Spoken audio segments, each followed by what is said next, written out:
La consumación del reino de los cielos. Parte narrativa.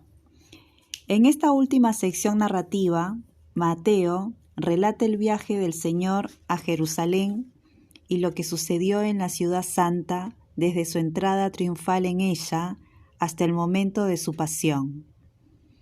Una vez más, Jesús enfrenta a los responsables del pueblo elegido.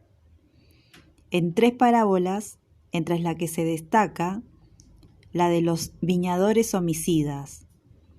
Les reprocha su infidelidad y les revela el designio divino de traspasar el reino de Dios a un pueblo que le hará producir sus frutos. Luego les echa en cara duramente su falsedad religiosa, de lo que estaba ausente el amor, que es la síntesis de toda la ley y los profetas. El matrimonio y el divorcio.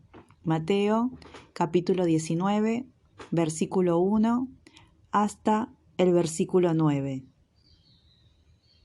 Cuando Jesús terminó de decir estas palabras, dejó la Galilea y fue al territorio de Judea, más allá del Jordán.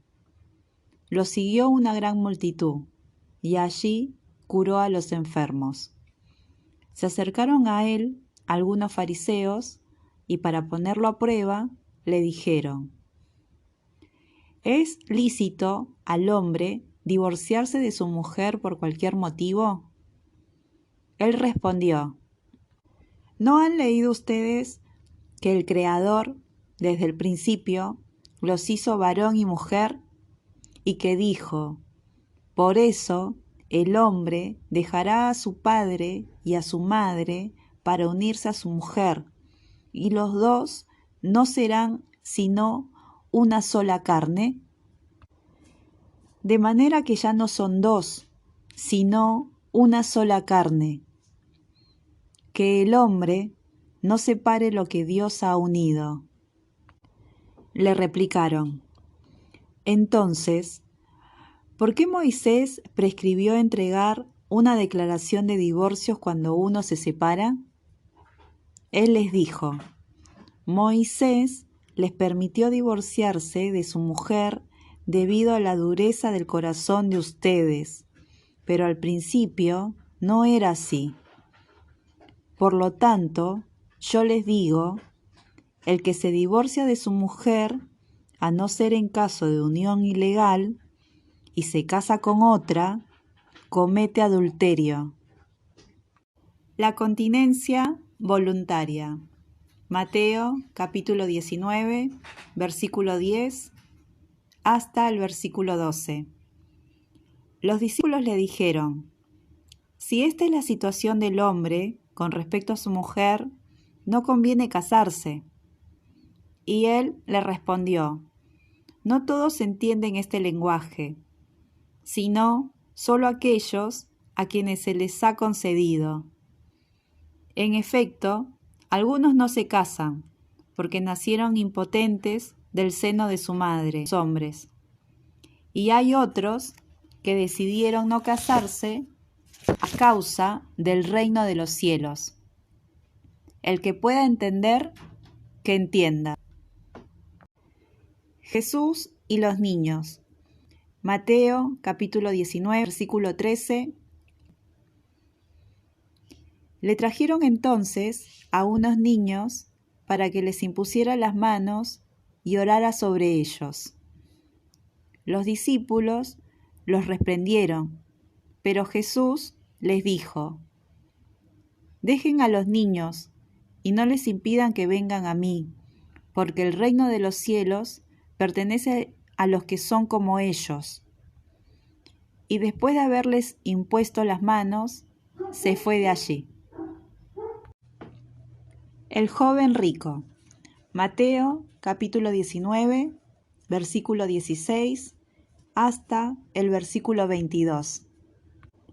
Luego se le acercó un hombre y le preguntó: Maestro, ¿qué obras buenas debo hacer para conseguir la vida eterna? Y Jesús le dijo: ¿cómo me preguntás acerca de lo que es bueno? Uno solo es el bueno. Si quieres entrar en la vida eterna, cumple los mandamientos. ¿Cuáles?, les preguntó el hombre. Jesús le respondió: no matarás, no cometerás adulterio, no robarás, no darás falso testimonio, honrarás a tu padre y a tu madre, y amarás a tu prójimo como a ti mismo. El joven dijo: todo esto lo he cumplido.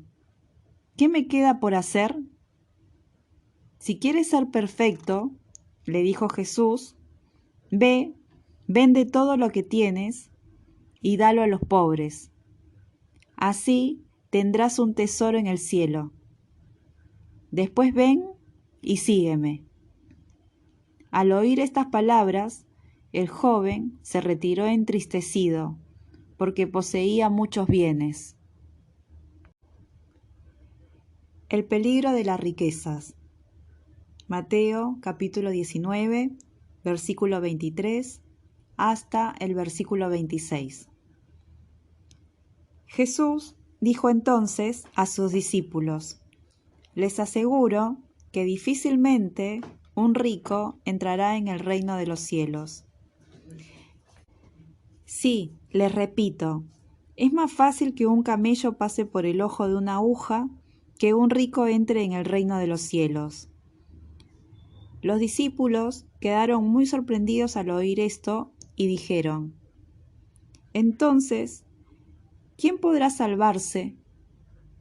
Jesús, fijando en ellos su mirada, les dijo: para los hombres esto es imposible, pero para Dios todo es posible. La recompensa prometida a los discípulos. Mateo capítulo 19, versículo 27 hasta el versículo 30.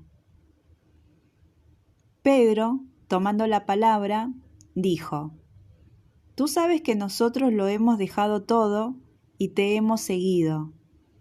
¿Qué nos tocará a nosotros?